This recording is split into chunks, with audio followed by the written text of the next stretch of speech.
Robert Egerson illər əvvəl, yəni 1-2 il öncə Lighthouse filmini izləmişdim və çox bəyənmişdim. Daha sonra isə, yəni bu vampir filmləri baxanda ki, mən çox sevirəm, onların arasında Nosferatu adlı filmi gördüm, eyni rejissorun və çox maraqlı gəldi. Biraz baxanda anladım ki, bu Dracula filminin eynisidir və search eləməyə başladım filmlə bağlı. Hansı ki, bu filmin başrolunda da Johnny Depp'in qızı oynayır.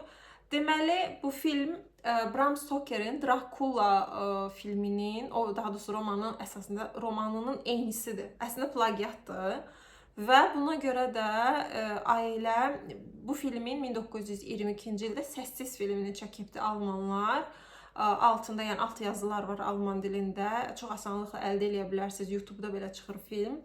Və bu filmdən sonra Bram Stoker'in ailəsi filmi, yəni məhkəməyə verir, plagiat olduğunu deyir haqlı olaraq.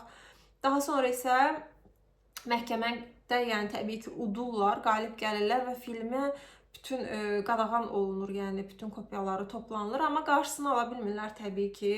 Film əldən ələ yayılaraq, kopyaları yayılaraq bu günə qədər gəlib çıxır. Və maraqlı bir şey oxumuşdum keçənlərdə. Bunu əslində bilmirdim, yeni öyrənmişəm. Deməli, Bram Stoker o dönəmlərdə Oscar Wilde'la dostuymuş, yaxın dost olurmuşlar və biz də burada videoların arasında narsizmlə bağlı, hansı ki Oscar Wilde'in tək bir romanı var, Dorian Gray'in portreti. O romanı ilə bağlı biz bilirik ki, Oscar Wilde zamanında problemlər yaşamışdı. Onun orada yaratdığı Lord Henry obrazı, hansı ki, və yaxud da ki, rəssam obrazı, hansı ki, onun Dorian Gray'a hissləri var idi. Bunlar o toplum üçün qəbul edilməz şeylər idi. Eyni zamanda, yəni Oscar Wilde da həyat tərzini düşünürdülər ki, cəmiyyət Lord Henry ilə bənzədirdi. Və bu kitab Oscar Wilde'in həbsindən bir il sonra Bram Stoker bu kitabı yazır. Bu da çox maraqlı gəldi mənə bu detal.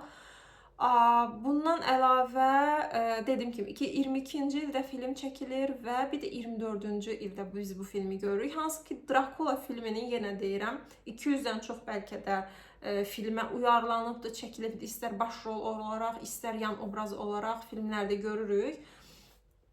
Və bu filmdə adlar dəyişdirilib, sadəcə olaraq ad dəyişikliklər olub. Bir də mövzuda kiçik dəyişikliklər var, amma yenə də deyirəm, mövzu təməl ana fikir olaraq mövzu eynidir. Analiz eləməyə gələndə isə, yəni filmə baxanda elə bil ki, bir növ Freudla oturub filmi izləyirmiş hissi verir. Psixanalizmi çox dərindən bilməyə belə ehtiyac yoxdur. Bu filmə baxanda elə Freud'in id, egos, perogasını bildinsə, yəni çox səthi olaraq belə anlayışın varsa, filmi yəni Freud'in gözü ilə incələyə bilirsən, dəyərləndirə bilirsən. Yəni eyni ilə qadınların Viktoriya dönəmində, Dracula filmində dediyim üçün, yəni təkrar eləmək istəmirəm. Viktoriya dönəmində o qadınların bastırılmış arzuları, qadağan olunmuş arzuların təzahürüdür. Bir növ, daha doğrusu o təzahürün simvoludur Dracula. Bir çox aspektdən təbii ki, dəyərləndirmək olur.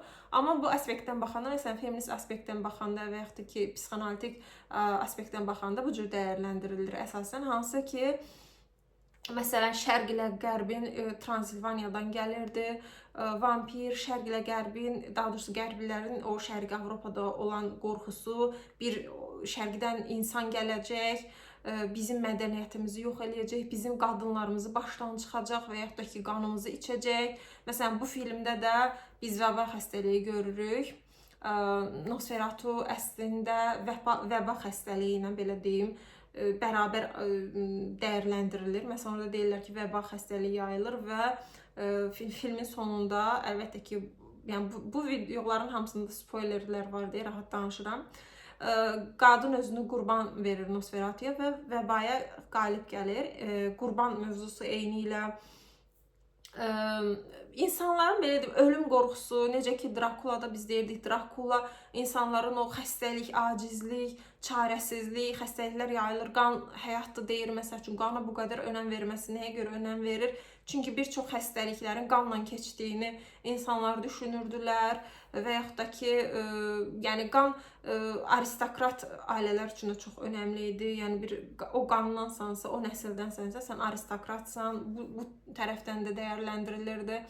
Burada isə filmə keçsək, yenə də deyirəm, Johnny Depp'in qızı başrolda oynayır, Elena adında canlandırır və bu filmdə Lucy yoxdur. Bizim bildiyimiz klassik Drakula'da hansı ki 2 qadın obraz var idi. Biri Victoria dönəmində belə deyim, qəbul görmüş, ev mələyi adlandırılmış, həyata sadəcə ərinə həyat yoldaşı olmaq, uşaq doğmaq və məişətlə qısıtlanmış qadın və Lucy obrazı hansı ki kişilərlə flört edə bilir, azad şəkildə seksual istəklərini yaşaya bilir və yaxud da ki onları dilə gətirə bilir.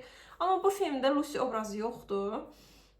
Bu filmdə tam tərsinə, yəni başlanğıcda görürük ki, yeni evli bir cütlükdür, balayındadılar və Elena'nın güclü cinsel arzuları var və əri onu bu balayında yarımçıq qoyub iş dalınca gedir. Transilvaniyaya gedir. Eyni mövzudur.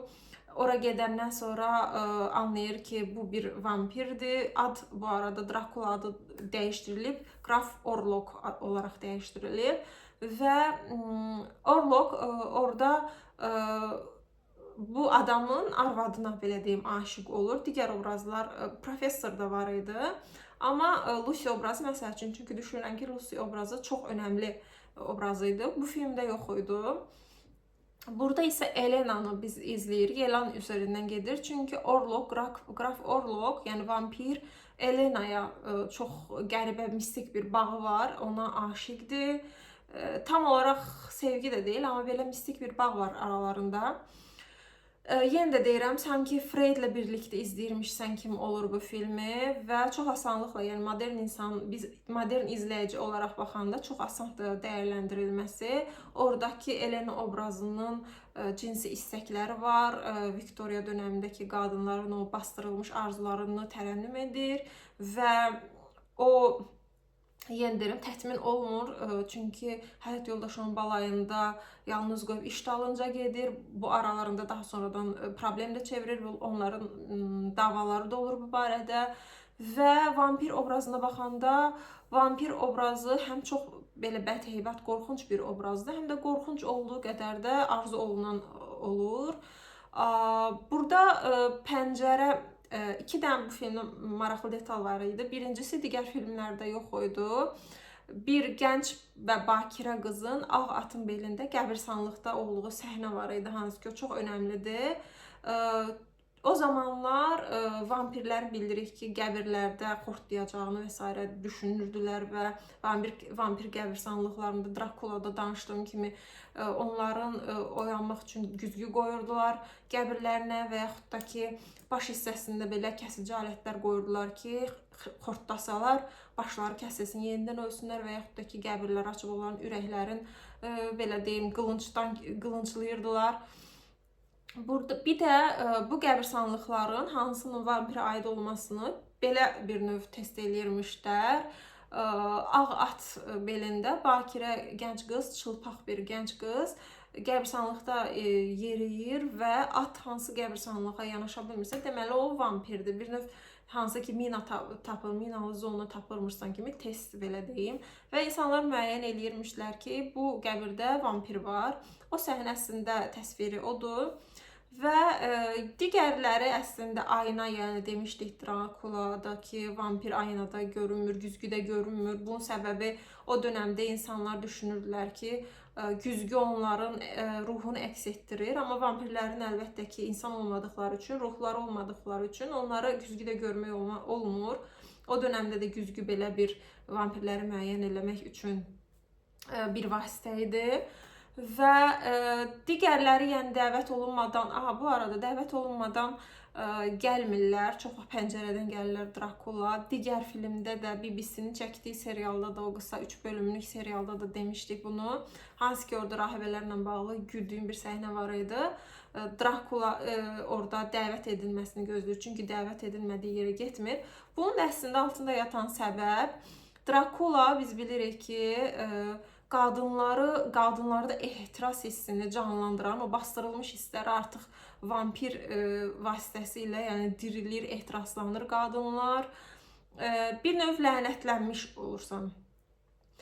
Bu da dəvət olunmadığı yerə getməmək, yəni qadın əgər belə deyim, bir vampir onu ələ keçirdibsə, əslində onun öz günahıdır. Yəni sən dəvət eləmisən. Bir növ məsələn biz deyirik, cinayətlər olanda, məsələn modern zamanda da deyirlər ki, filan qıza təcavüz olundu, məsələn cinayət işində, qarşı tərəf isə deyir ki, o qız tutalım Özgə Canda gördüyümüz kimi mini yubka geymişdi, yəni təhrik eləyirdi bir növ.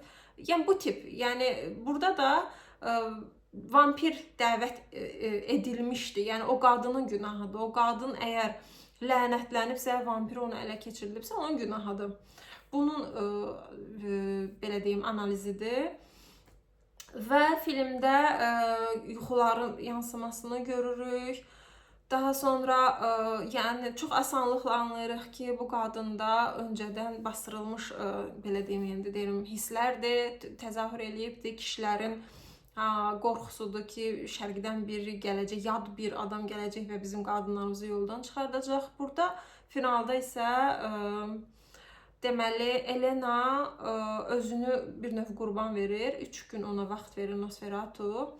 Və sonda Nosferatu'nu əslində bu filmdə xəstəliklərlə, biz deyirik ki, məsələn, vampirin, Drakulanın o qədər genişdir ki, o qədər yəni hər aspektdən dəyərləndirilə biləcək bir mövzudur ki, qərbdəki bu qərb insanının, orta əsrlərdəki qərb insanının qorxusunun təzahürüdür. Yəni bir şərqin onları ələ keçirməsi qorxusu da var, yad toplumdan qorxu var ki, bir şərqdən adam gələcək, bir topluluq gələcək və bizim mədəniyyətimi məhv eləyəcək, bizim qanımızı içəcək, bizim qadınlarımızı yoldan çıxardacaq. Yəni o qədər qorxu olaraq, məsələn, xəstəliklər yenə də deyirəm. Burada eynilə vəba xəstəliyi yayılır bu filmdə. Nosferatu'nu onunla eyniləşdirirlər.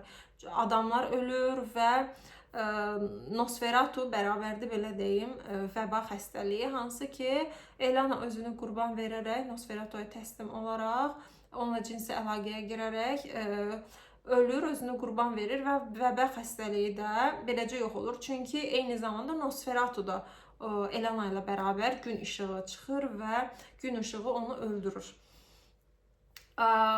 Əgər yəni yenə deyirəm gotik film, gotik vizual olaraq, yəni bu filmdə də məkanlar, aurası filmin, kostyumlar olsun, yəni gotik üslubdaydı. Həqiqətən mən çox zövq alıram. Əsasən belə qaranlıq, yenə gotik film olduğu üçün məkanlar hamısı onlara uyğun, təkrar olsun olar deyə, yəni təzə şeylər demək istəmirəm, amma təxmini gotik filmlər onsuz da bilirsinizsə və sevirsinizsə, mən çox bəyəndim bu filmi. Yenə də deyirəm, yəni biraz başa düşməyən Nosferatu biraz açıb izləyəndə 10 dəqiqə sonra belə anlayırsan ki, yəni nə baş verir, bu Drakuladır, bunun adını niyə dəyişdiriblər? Qəsrə gedir, eyni ilə evli cütlükdülər, hansı ki klassik Drakulada da eyni mövzudur. Və yəni o birisi filmlər qədər, çünki o digər filmlərdə texnologiyanı biz görürdük, dövrlərlə yanaşı müəyyən dövrlər, çünki hər dövrdə demək olar çəkildiyi üçün Drakula filmi, o dönəmə uyğun biz texnoloji yenilikləri görürük və s. Bu filmdə o qədər o səhnələr olmadı.